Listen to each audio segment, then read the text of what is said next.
Hi everyone, and welcome back to Art with Mrs. S. Today we're going to be reading page 50 and 51 of your Davis Digital textbook, and we're going to be practicing shapes. So page 50, it says, discover shapes. Be a shape detective. What shapes can you find?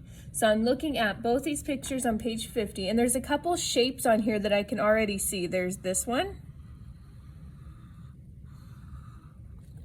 a semicircle. Another shape we're going to be using today that I see down the truck, you'll see lots of these. A rectangle.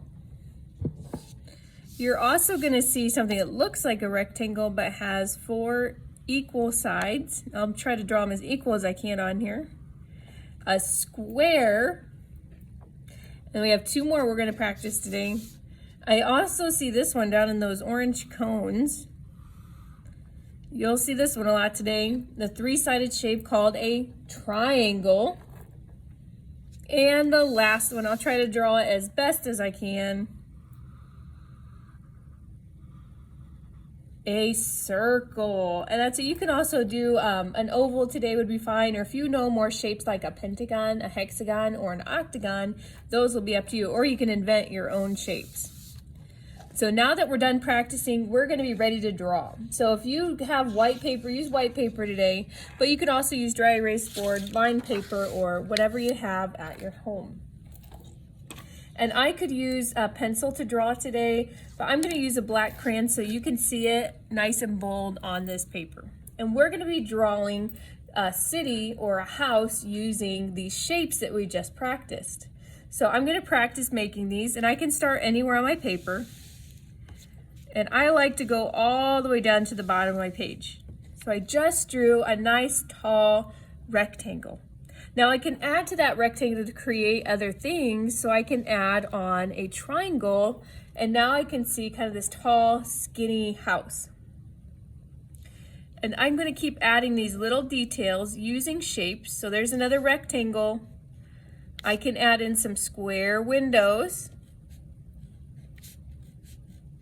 And I'm going to want more buildings, but you could just do one big building. Maybe you want to draw your house or your apartment or your school or maybe your grandma's house.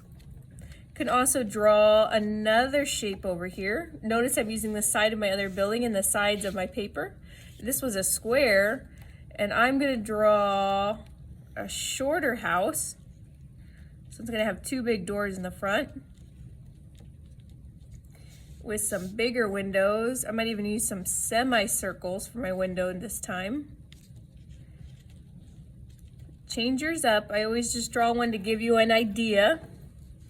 Draw a nice big, long, maybe it's a warehouse or a store.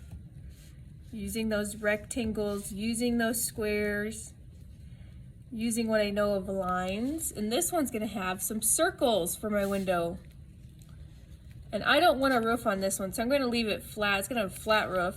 Maybe I have some vents coming out the top or some chimney stacks. I have room for maybe 1 more building. This would be a medium size, and it's kind of going to go off the paper. I'm going to use what I know from lines. I'm going to make a nice vertical line. We practiced those way back at the beginning of the school year. And then horizontal lines you'll see a lot of in these too.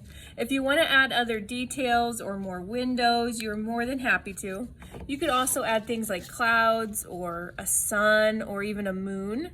So add those details. Where are your buildings?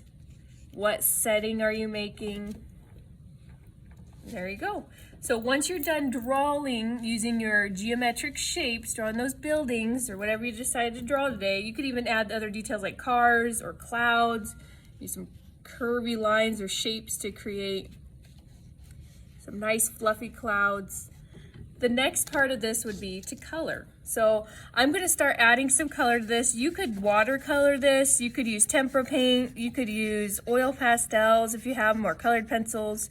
You can even use markers, but what I have with me today, I just brought some crayons. So make sure when you're coloring all the way up to those lines. I'm not scribbling. Take your time. Could even trace around the shape I'm trying to color in and then fill it in. Make sure I color all the details, even the big sun. I always save the bigger parts for last, so I might do my sky last. If you want to do some crayon and some watercolor, that's fine too. I'll probably stick with just crayon today. If you use pencil, then you could go in and trace with a darker crayon like black. Works out really nice sometimes. Pencil's also good if you know you're not comfortable drawing or haven't had a lot of practice and you make lots of mistakes. Then start with a pencil so you can erase. I like just diving right in and working with those mistakes with my crayon. Oh, I like those colors together. That's what I'm not going to color all of this because I want you to be able to get started today. But you get the idea. Take your time, use a variety of colors, no scribble scrabble. And then of course when you're all done drawing and coloring, don't forget to take a picture and post it to the Padlet link below with your first, last name, and then of course your classroom teacher. Thanks for joining me today. I can't wait to see all of your cities made of shapes.